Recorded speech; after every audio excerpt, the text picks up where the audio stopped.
नमस्कार दोस्तों, हमारा देश पिछले कुछ दिनों से कोविड की सेकेंड वेव से बाहर आ गया है और 8 जून को सिर्फ 86,000 केस। दोस्तों ये एक सबूत है कि सेकेंड वेव जो है वो लगभग खत्म होने को आई है। लेकिन दोस्तों थर्ड वेव से बचने के लिए हम लोगों को इतना जरूर पता लग गया है कि वैक्सीन इकलौता ऐसा ऑप्शन है जिससे हम थर्ड वेव को रोक सकते हैं और इंडिया को वापस ट्रैक पे ला सकते हैं। तो इस वीडियो में दोस्तों हम बात करेंगे कि इंडिया में जो वैक्सीनेशन ड्राइव चल रही है, जिसको बोला जा रहा है कि ये दुनिया की सबसे बड़ी वैक्सीनेशन ड्राइव है, उसके बारे में, और बात करेंगे कि इंडिया में जो जो वैक्सीन मिल रही हैं उनमें से कौन सी वैक्सीन हमें लेनी चाहिए, कौन सी वैक्सीन हमारे लिए शायद उतनी अच्छी नहीं है, या फिर उनकी सिम्टम क्या है, या फिर 18+ लोगों के लिए वैक्सीन कब तक हम एक्सपेक्ट कर सकते हैं।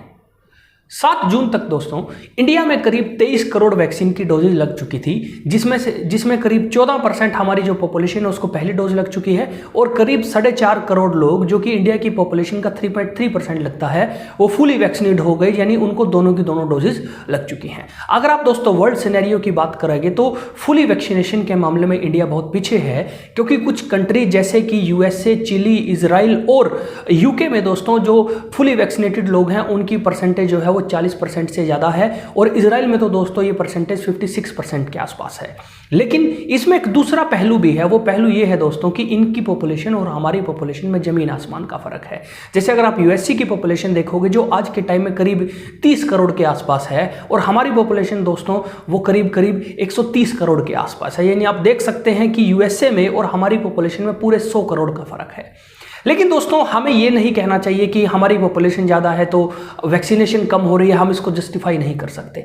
और अगर दोस्तों टोटल डोजेस की बात करें तो नंबर ऑफ डोजेस के मामले में दोस्तों हम सेकंड नंबर पे हैं, और यूएसए ही एकलौता ऐसा कंट्री है जो करीब 30 करोड़ डोज लगा चुका है। उसके बाद हमारा ही नंबर आता है, हम करीब 23 करोड़ डोजेस के साथ इस टाइम दुनिया में नंबर ऑफ डोजेस के मामले में दूसरे नंबर पर हैं। अगर आप number of doses per day की बात करेंगे तो ये हमारे देश में कंटिन्यूसली इंक्रीज हो रहा है। अगर हम दोस्तों बात करें अपने देश में वैक्सीनेशन ड्राइव की तो वो अलग अलग फेजेस में हुआ। पहला फेज जनवरी 16 को शुरू किया गया और इसमें 45+ लोगों के लिए, यानी 45+ एज के लोगों के लिए वैक्सीनेशन शुरू की गई, जो कि शुरुआत में बहुत अच्छे रेट से चल रही थी। लेकिन जैसे जैसे दोस्तों 18+ के लिए इसको खोला गया तो उस फेजेस में दोस्तों कुछ डिफिकल्टीज आने लगी, जैसे कि वैक्सीन की कंटिन्यूसली कमी होती गई और कुछ वैक्सीन सेंटर को हमें बंद भी करना पड़ा। साथ साथ दोस्तों हमें रिपोर्ट्स मिल रही थी कि कुछ वैक्सीन सेंटर पे जो डोजेज हैं वो वेस्ट भी की जा रही हैं। इसका हमें ये इफेक्ट देखने को मिला दोस्तों कि सेंटर और स्टेट्स के बीच में डिस्प्यूट जो है वैक्सीन को लेकर बढ़ता गया।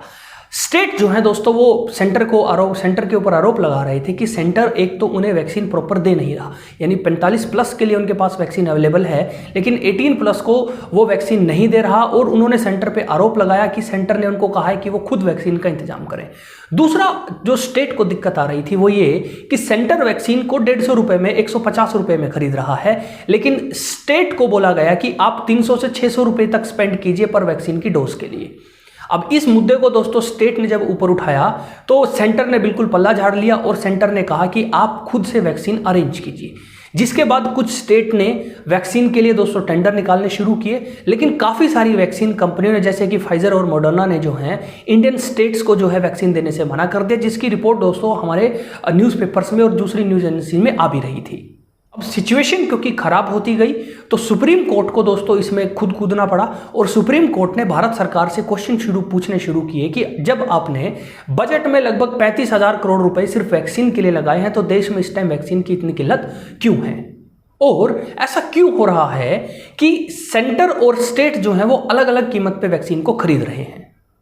सेंटर ने इस चीज़ को क्लैरिफाई किया और कहा कि क्योंकि सेंटर ने 35,000 करोड़ का बजट रखा है वैक्सीन के लिए, तो सेंटर ही स्टेट को वैक्सीन सप्लाई करेगा। वो सप्लाई करेगा ऑन बेसिस ऑफ की स्टेट की कितनी पॉपुलेशन है और वहाँ पे कोविड पेशेंट कितने ज़्यादा हैं या कितने कम हैं। उसके अलावा सेंट्रल गवर्नमेंट एक और चीज़ क्लैरिफाई करी कि अगस्त से दिसंबर के बीच हमारे देश में करीब 216 करोड़ वैक्सीन जो है वो अवेलेबल होंगी।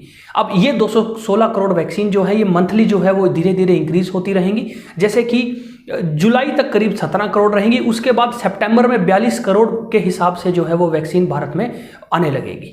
अब दोस्तों इसमें कुछ नई नई कंपनीज को जो है वो बोला गया है भारत को वैक्सीन सप्लाई करने के लिए, जिसमें जो है वो फाइजर, उसके अलावा मेडर्ना जैसे कुछ नामी कंपनियां हैं, उसके अलावा स्पुतनिक भारत में दोस्तों इंट्रोड्यूस ऑलरेडी हो चुकी है, उसके अलावा कुछ नई वैक्सीन भी जो है वो आ रही हैं। लेकिन दोस्तों यहाँ पे विवाद सरकार का पीछा फिर नहीं छोड़ रहा है।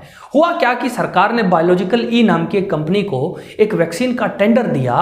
वो वैक्सीन दोस्तों अभी तक अंडर ट्रायल ही है और उसका थर्ड फेज का जो ट्रायल है वो पूरा भी नहीं हुआ, लेकिन सरकार ने उसको ऑलरेडी टेंडर दे दिया है, जो कि क्वेश्चनेबल है गवर्नमेंट के लिए।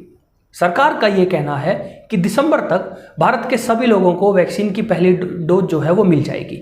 लेकिन जिस हिसाब से हमारी पॉपुलेशन की डेमोग्राफी है, जिस हिसाब से हमारी पॉपुलेशन है, ये थोड़ा मुश्किल ही लग रहा है कि सारे की सारी पॉपुलेशन को दिसंबर तक वैक्सीन मिल पाए। लेकिन डॉक्टर्स का कहना है कि अगर 70% हमारी पॉपुलेशन को भी वैक्सीन मिल जाती है तो कोरोना की थर्ड वेव से इंडिया को उतना खतरा नहीं होगा जितना सेकेंड वेव से हुआ था। अगर हम बात करें कि इस टाइम इंडिया में जो वैक्सीनेशन की करंट पोजीशन है उसकी, तो इस टाइम इंडिया में दोस्तों कोविशील्ड, कोवैक्सीन और स्पुतनिक जो है वो दी जा रही है।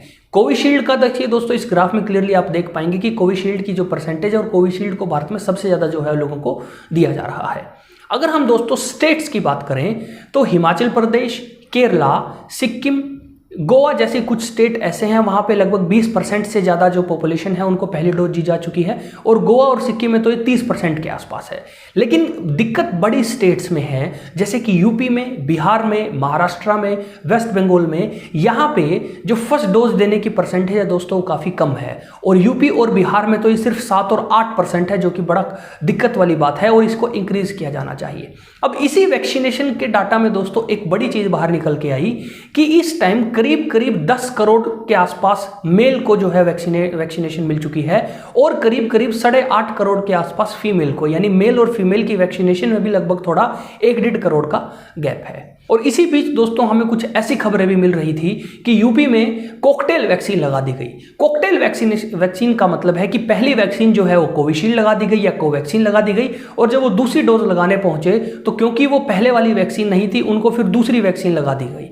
इसके केसेस यूपी में ही मिले हैं, बाकी दूसरे किसी बड़े स्टेट में या बड़े शहरों से इसकी कोई खबर नहीं आ रही है। बट इस चीज़ से हमें बचना होगा, क्योंकि डॉक्टर रिकमेंड करते हैं कि अगर आपको एक वैक्सीन लग चुकी है तो आप सेकेंड डोज उसी वैक्सीन की लगवाएं। फिर दोस्तों बात करते हैं कि कौन सी वैक्सीन अच्छी है, कोविशील्ड अच्छी है कि कोवैक्सीन अच्छी है। देखिए, अगर आप कोविशील्ड और कोवैक्सीन के बीच का डिफरेंस देखें तो कोविशील्ड जो है वो एक वायरल वेक्टर बेस्ड मेडिसिन है, जिसको ऑक्सफोर्ड एस्ट्राजेनेका द्वारा बनाया गया है और इसे इंडिया में कोविशील्ड के नाम से जाना जा रहा है। और अगर आप कोवैक्सीन की बात करें, ये इनएक्टिव वायरस टाइप वैक्सीन है जिसको भारत बायोटेक के द्वारा बनाया जा रहा है। इन दोनों ही वैक्सीन की दोस्तों आपको 2 डोज लगनी है, यानी कोविशील्ड और कोवैक्सीन दोनों की दोनों आपको इनकी 2 डोज लगनी है। लेकिन फर्क है दोस्तों पहली डोज और दूसरी डोज के बीच के गैप का। कोविशील्ड की अगर बात करें तो करीब 8 से 12 हफ्ते का गैप होना चाहिए, और कोवैक्सीन की बात करें तो पहली और दूसरी डोज में 4 वीक का जो है वो गैप होना चाहिए।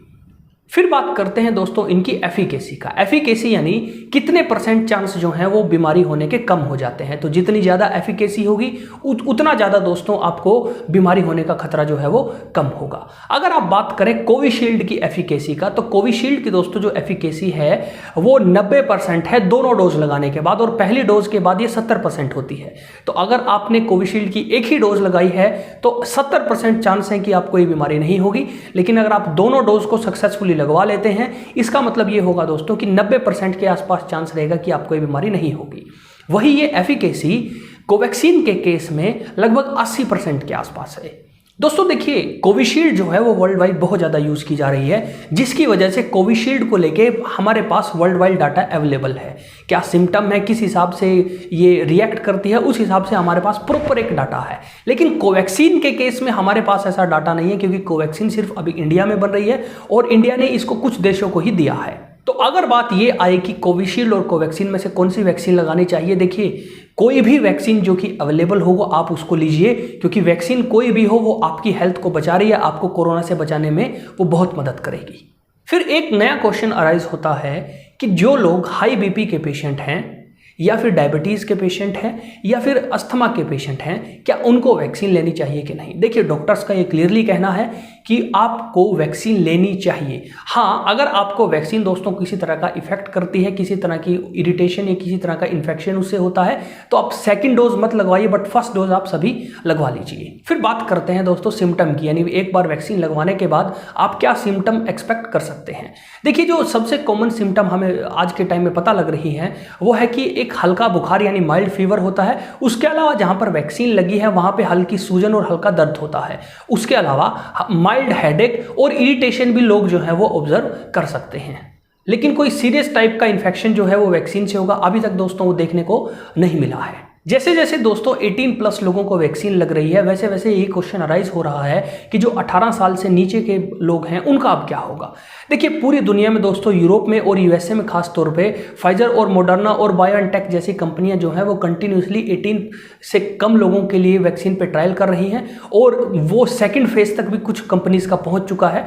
तो जल्दी ही दोस्तों ये उम्मीद की जा सकती है कि जो 18 साल से कम के लोग हैं उनके लिए भी वैक्सीन अवेलेबल होगी और ड्राइव का वो भी पार्ट बन पाएंगे। तो ओवरऑल दोस्तों ये कहा जा सकता है कि भारत में जो वैक्सीनेशन ड्राइव चल रही है वो ठीक पेस पे चल रही है, लेकिन काफ़ी ऐसी चीज़ें हैं जिनको इंप्रूव किया जाना चाहिए, क्योंकि हमारी पॉपुलेशन बहुत ज़्यादा है और हमें थोड़े ज़्यादा एफर्ट करने पड़ेंगे वैक्सीनेशन को लेके। हमारे वीडियो को दोस्तों यूं ही देखते रहिए, हमें सपोर्ट करते रहिए। जय हिंद।